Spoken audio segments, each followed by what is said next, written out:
What's up, guys? Welcome back to Kerbal Space Program. This is part 5, and we're gonna go right back into this and hopefully make a better machine that can launch into space. We're in a pretty bad situation here, and so we gotta try to get ourselves out of this mess and work our way up the ladder of success. Oh yeah, I wasn't actually attempting to rhyme with that, but it works. So we're gonna go with the basic design here. I figured out a different way to try to build us a launch thing, so that way we could actually break into orbit, full orbit. I have yet to get successful with it, but soon enough we will have it working. Okay, so I need to make this exactly 10. What? I don't want to let me put any more on there. Why is it saying that? Okay, that's weird. That was like all red. I don't know why that was red, but whatever. Okay, so one more. And then our engine. We need the swivel. We need the Reliant, I think. No? I forget which one it was. It's a swivel. Yeah, the swivel is the one that you can change the direction of which way it's thrusting, which is very important apparently, because the new aerodynamic system, you can't really fly in any direction with a standard Reliant one. It doesn't work. It just does not work. I've tried, and I've tried again. Each and every single time I've used that engine, it just ends up going right back to the ground. So that's not the engine to use. This one has less thrust, but it's able to be moved because of the thimble in it. Yeah, I believe it's a thimble. Or gimbal, that's it. My bad. Thimbles for sewing. I'm such a moron when it comes to that. Alright, so we'll get some decouplers on here. We've got a strategy that actually works for us, and with that we're going to attempt to make it to full orbit around Kerbin, which is pretty difficult for us so far because we have not managed to do it at all. Not even once.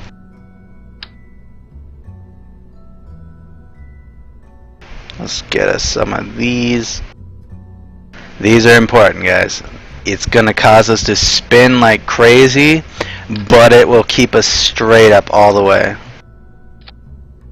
And also, guys, if you haven't noticed yet, strutting everything will definitely help, especially with the new aerodynamics. Your stuff will fall apart quite often if you do not, and you don't want them breaking loose and falling apart anywhere else.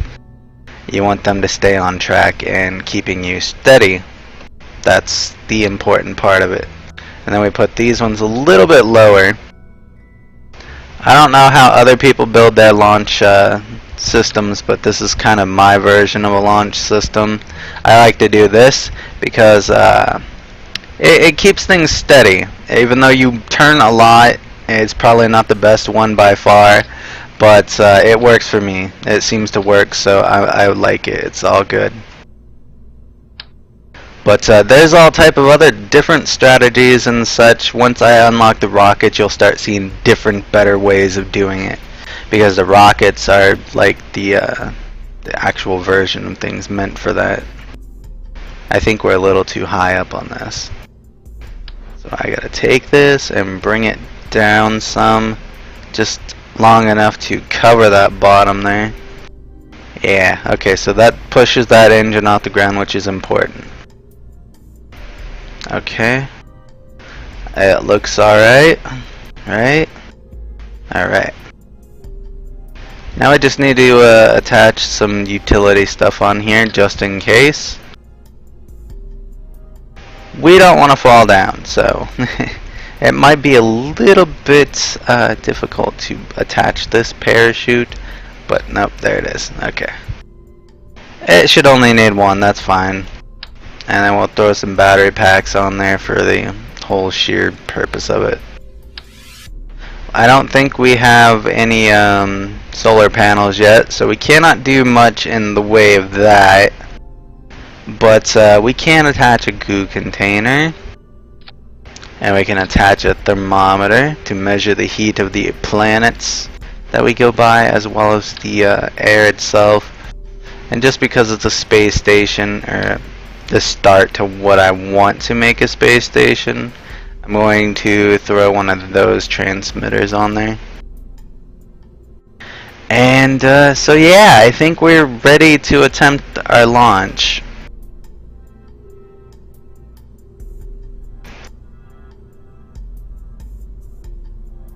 Somebody wanted me to call one Victorial 1. I'm not sure why, but yeah. They wanted me to go with a Victorial idea on there. I'm going to use Valentina. She's my favorite. And so far, she has not let me down. We've been getting higher and higher with her every time, so we're going to keep going with that idea.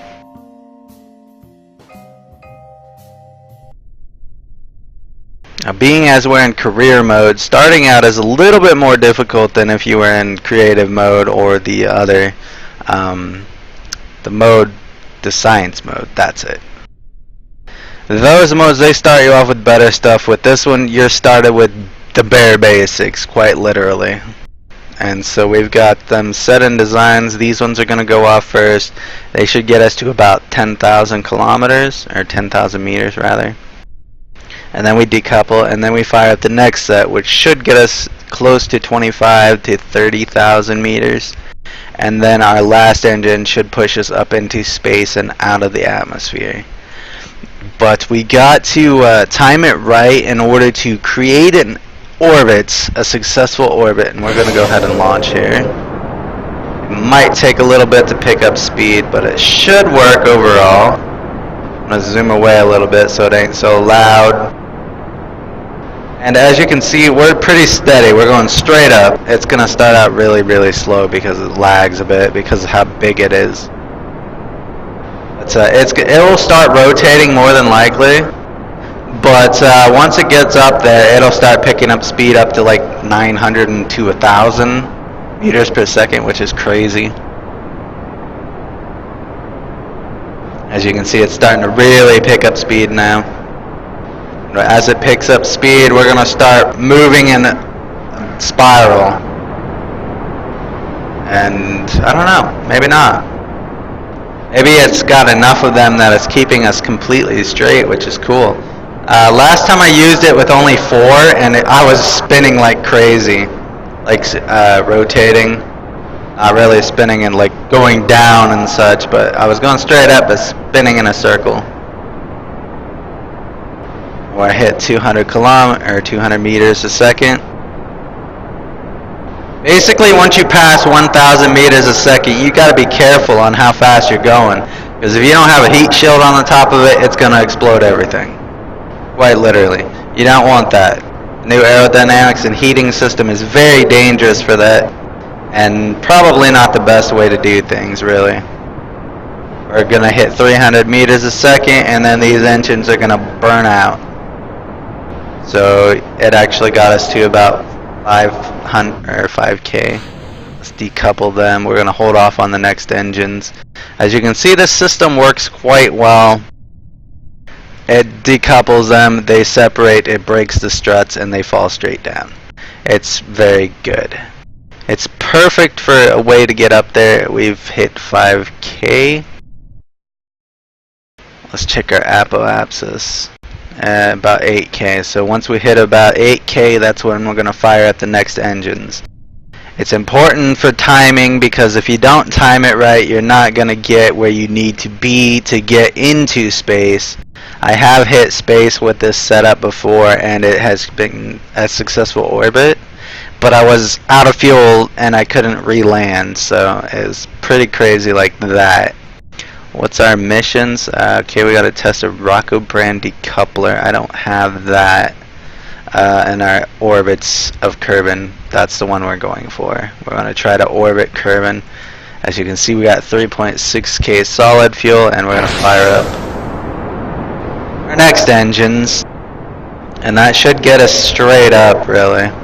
Should definitely get us past 25K rather easily.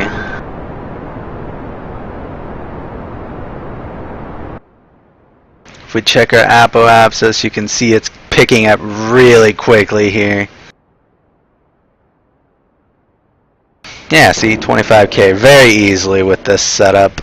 And that should get us up into enough space. As you can see, look at this. That air effect is showing that you're picking up a lot of heat by getting this much speed. And once these engines die, we're going to be pretty much at the point where we can't do anything else until that cools off, because that's getting really, really hot there. As you can see by the very, very bright red, we've hit over 1,000 meters a second. It's now dangerous, but we can't shut those engines off until they burn out of fuel. And this will get us definitely past space, I believe. Yeah, we're going to hit 95,000 meters into the air. I believe this is the one that we needed to get fully into space, and this should work just fine. I believe it should work. We'll go ahead and turn the thrust down and put that on there so the fuel shows up there. Got 720 liquid fuel. We're going to be just sitting here cruising for a while because we've got until 95,000 meters before we can do anything about that. So let's go ahead and give out a crew report. We'll send it, even though we've already done the crew report for suborbit. That's what we're going into right now. We're going into a suborbit, and so on.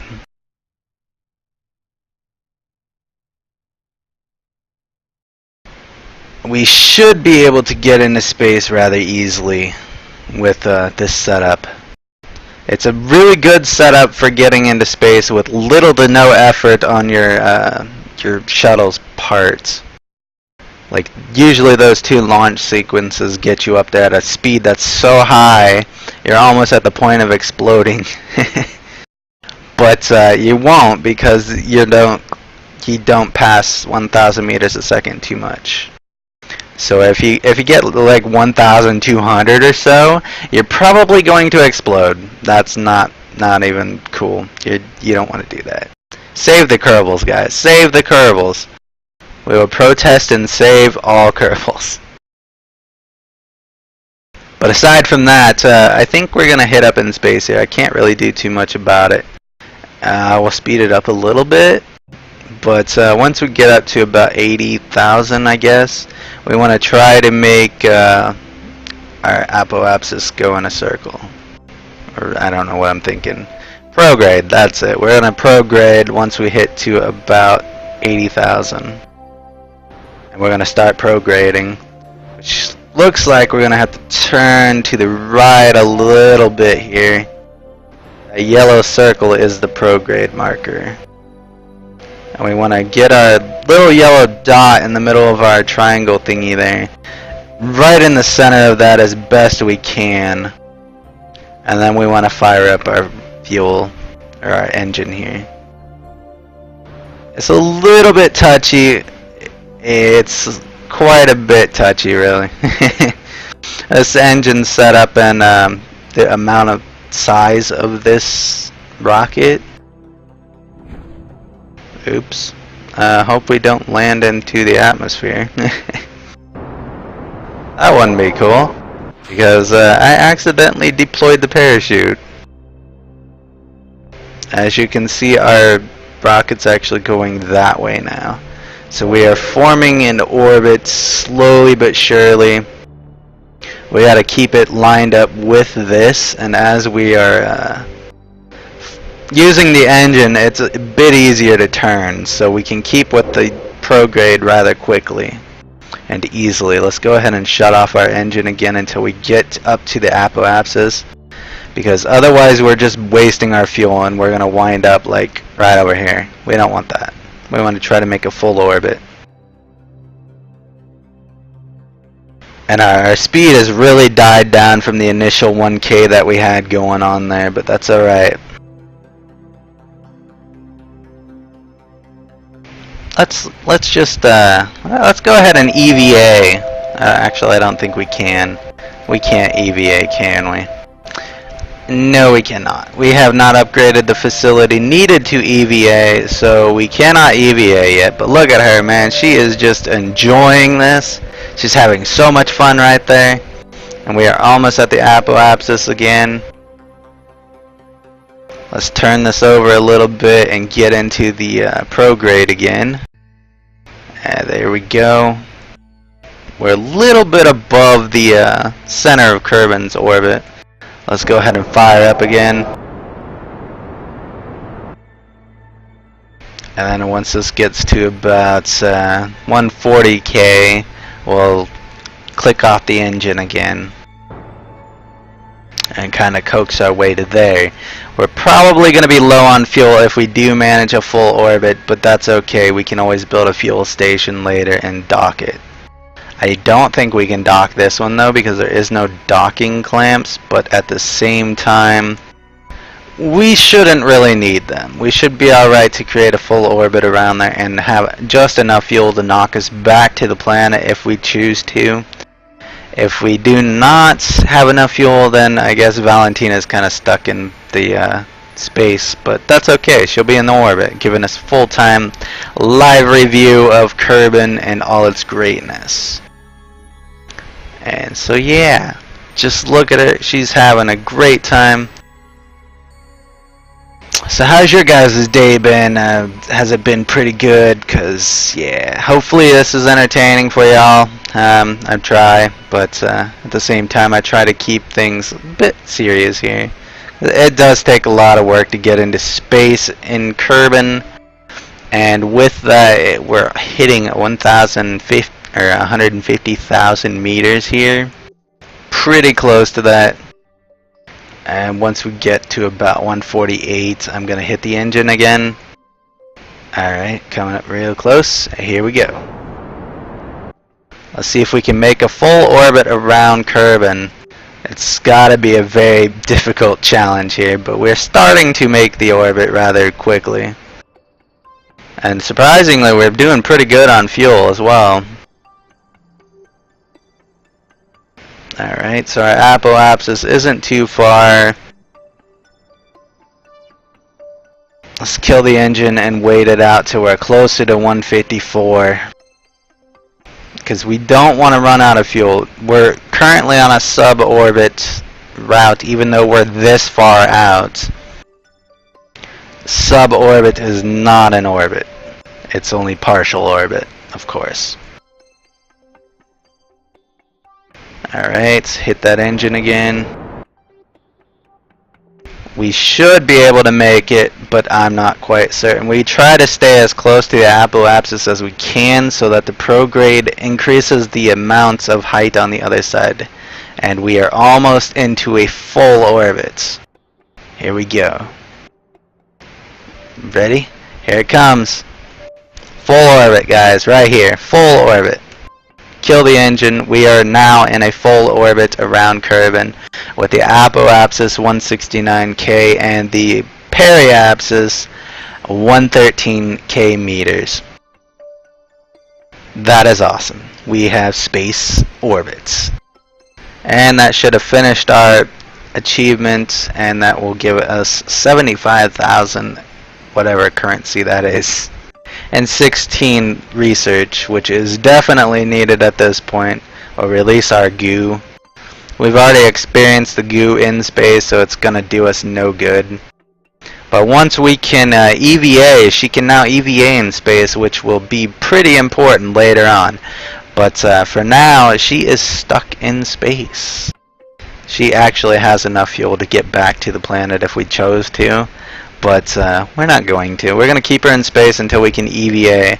So let's go back to the Space Center. And that's going to be it for this episode. Hopefully you guys enjoyed that, and hopefully that gave you a bit of a clue on how to get into an orbit over Kerbin. You can do that with pretty much any setup so long as you have the 6 rocket base around the center of your main part, so to say, and you have the 2 stages. it pretty much goes just like that, all the way through that. That's pretty much the basic launch setup, and it works as you've seen. It really does work. It's pretty good. Wow. So we can ferry two guys, or two tourists, on a suborbit flight in Kerbin, which is pretty easy. It'll get us a bunch of money if we take two others with us, but the whole using two different, we don't have a shuttle space for the tourist yet. We do have 20 research. I don't think we can get anything with that though. I don't do the visual survey ones because it's a specific location, and I'm not very good at getting to a specific location. If I could get a space plane going and be able to fly to that location, then it would be no problem. But the fact is, I cannot, because I am terrible at flying space planes, or even getting them to lift off the ground, so to say. I don't know the whole gist of how to do that, so I don't know what is going on with that, but I can never get them off the ground. I try it, but it does not work. Okay, so they want us to test the Mark 16 parachute over Kerbin. That should be rather easy at an altitude of 9,000 to 12,000 meters. That's super easy. And speed over 400 meters a second. That's a little bit more challenging, but we can manage that easily enough. We got up to 1,000 meters a second pretty easily. We could use the same setup and just attach that parachute, and that should be good, and it'll get us a lot of money. And a little bit of research, we could do that. The rest of them is just basically wanting us to test some engines and decouplers. So I think we're gonna take the parachute one, and that's going to be it for this episode, guys. So I will see you guys next time.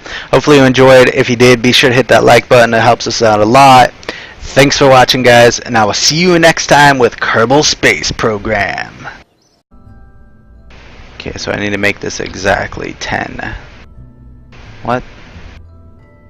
Don't want to let me put any more on there. Why is it saying that? Okay, that's weird. That was like all red. I don't know why that was red, but whatever. Okay, so one more. Wasn't actually attempting to rhyme with that, but it works. So we're gonna go with the basic design here. I figured out a different way to try to build us a launch thing, so that way we could actually break into orbit, full orbit. I have yet to get successful with it, but soon enough we will have it working.